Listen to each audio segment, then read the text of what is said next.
an elite power lifter. He's not just, you know, someone that, you know, works out. So really, like, when you're soaking all this up, you know, being in the industry, it's really, whether it's, you know, men's physique or CrossFit or whatever you may do, there's a bunch of weight classes, and it's really hard to get to an elite level. And in his weight classes is an elite guy in, you know, in the States. So it's like the size of a junior hire. It's not. Yeah, he's not just, like I said, he's not just, you know, a random guy that I thought, you know, looked cool, and I'm just letting him speak. He's really, you know, he's knowledgeable, and he knows what he's doing. And, they don't really have professional powerlifters, but if they did, he would be, you know, he's a professional. This is what he does. So, number one, yeah, I'm grateful for guys like obviously Jared and Gabe and Tim, for, you know, this is what they do. So when you're working out in the gym with guys like these guys, the whole purpose of this event is we have something like rare here, and I think it's everyone notices it, and it's like, it's not just a gym where you go and work out and you have to worry about slamming weights or getting powder everywhere. It's like, this is like a home for everyone, right? And we're all family here, so that's the whole purpose of this event, is to spread and really just for you guys to pick these guys' brains when they are here. Like, don't hesitate to go up to them. They're not, you know, the typical kind of douchebaggery guy that you have to be scared to go up and talk to them. Like literally, I see him talking to members on just little stuff that he witnesses. So we really want to start something, you know, cool here, and the environment that we create with just, you know, sometimes a couple people, whether it's, you know, everyone here works out at a different time. So it's rare that we can get everyone in the same room at the same time. So I think that's probably the coolest thing is, you know, when there is a couple people here, the environment that we create is already cool as it is. So today will be, it'll be pretty special to create it all together, and yeah, so. It's rare that you find a gym that allows you to do this sort of thing, lifting, powerlifting, dropping weights, having a full, whatever that area is that people hang out in. I'm normally over here. To have all of that for 20 bucks, I mean, it's not something that you find. And as we've been in conversation about doing this event, one of the things that we're really pushing is how do we make this place like even more competitive as a gym? How do we make this place even more something that people want to like claim and be a part of? What I want is I want to grow the community that's within the gym. We started talking through about, hey, what are your values of this gym? What makes this gym unique, weird, different than the rest? Why train? We can easily say why train here versus 24-hour fitness. But to go, why train here versus the other gym that's similar, that's underground, that feels like a family? You know, and we started unpacking, well, there really is this community type feel that's been growing, and Gio's pretty key to that, you know. Some of you might know a bit of his family story, and this place, this is his family. We are his family, and so when we come to train, when we hang out with each other, it's real important for us that we lock in times together. Like, it's very rare that we train alone, because what we realize is when you train alone, you can just get in your head, you know? It's like being isolated. Like that type of feeling in just normal life is something you're like, nobody likes the feeling of loneliness, but people like the feeling when there's a support team around you and they're saying, hey, you can do this. There's a lot of times when we load up plates for people and we just have to say, hey, just trust me on this. Like, I don't know if I can do this. And for us to go, we know you, we've worked with you long enough for the people that we train or the team that we work out with, that we're not going to put anything on the bar that you can't do. But the very first competition I did was I broke all 4 state records, squat, bench, deadlift, and total for 132 weight class. And it was bizarre to me, but I really pieced that together with the team that I was working with. You know, I had people encouraging me, and the cool thing is I'm working out with guys that are bigger than me. So being a little guy, I'm going, oh, you can do that? Okay, I can do that. You know, you need that sort of environment where people are going, hey, you got to keep up with me. If you want to train with me, you got to keep up with me. So today we're going to talk about a handful of things. We just talked about the training environment and the importance of that, the importance of community. But we're going to talk about the squat, we're going to talk about the bench press, we're going to talk about the deadlift. We're going to do it in that order, and then we're just going to talk about how to get your head in the game.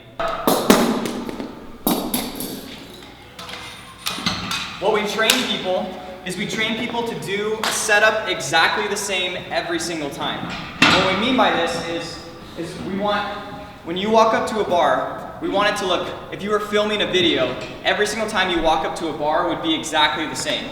You wouldn't be able to tell like, oh, what squat is that or what bench is that if you weren't able to see the weights.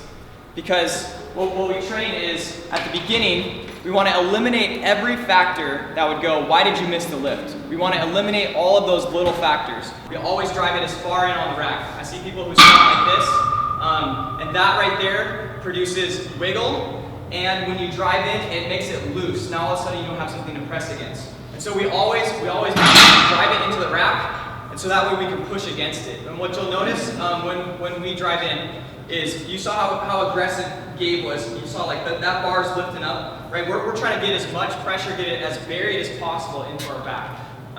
When you pull in, when you have your grip here, when you pull in, and the reason, yeah, I'm saying pull in. When you pull in, you're not just like pushing into the bar. What you're literally trying to do is you're trying to take that bar from your grip and almost, if you're doing like a behind the back like cable press or cable pull, you're trying to get contraction up in your traps up here. And basically what you're trying to do is create a shell for it as well as get everything tight. You'll hear a lot of people talk about core tight or like get your core tight. Like your core is going to start from your traps. That's where the bar is laying on. And so as you pull in, it's going to tighten up right here and it's going to lead all the way in. We're not just talking about the front of your core right here. We're talking about pulling it all the way in.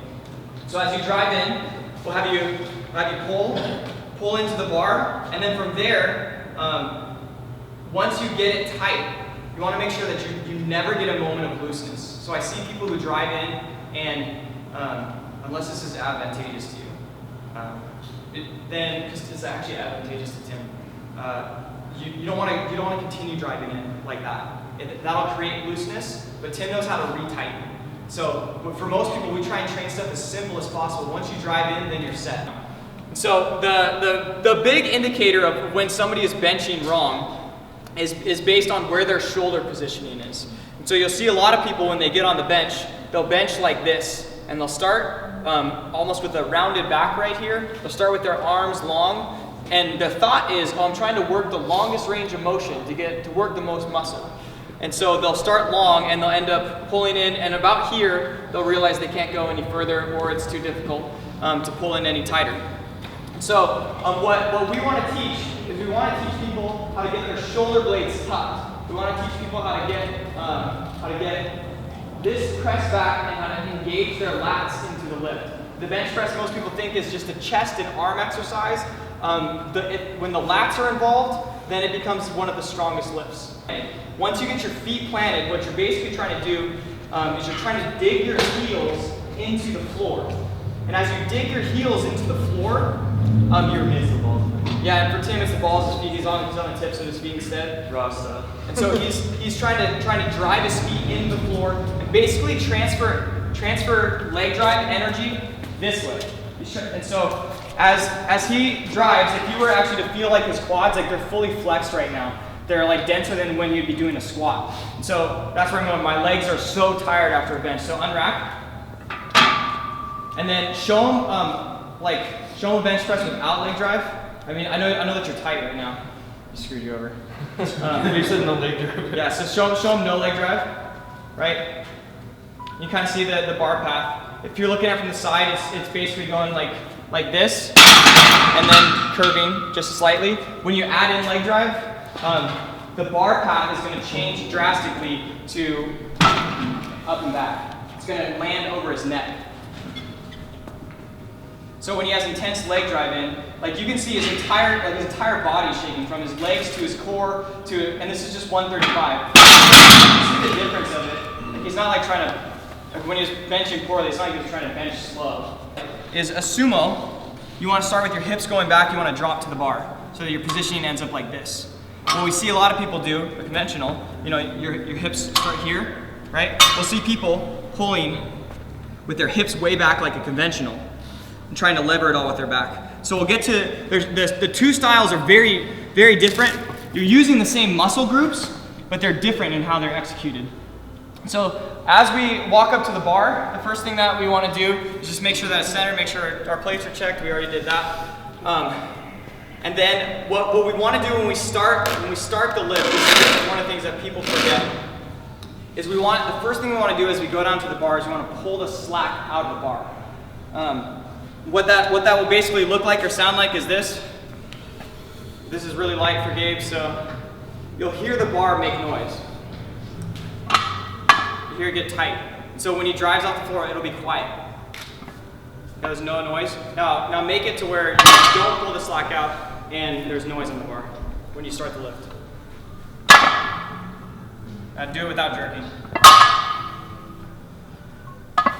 Yeah, still like, so you can see that like, that's one thing that screws people over. Like it's the easiest thing to fix, but people do it all the time. You see people get really amped up, and before they start the lift, they're loose on it, and then they go. Will catch you in the end when you try and PR. It's gonna make you go off balance.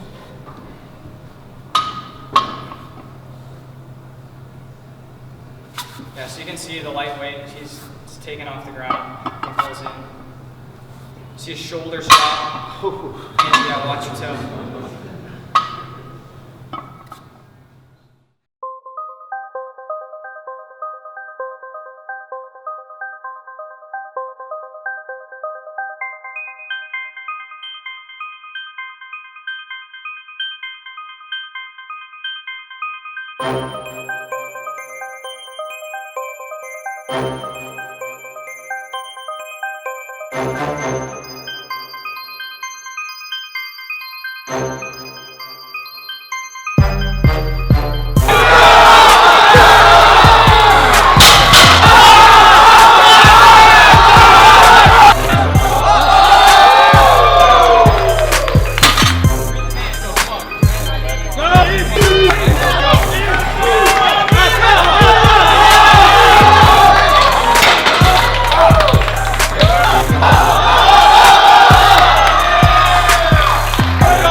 go!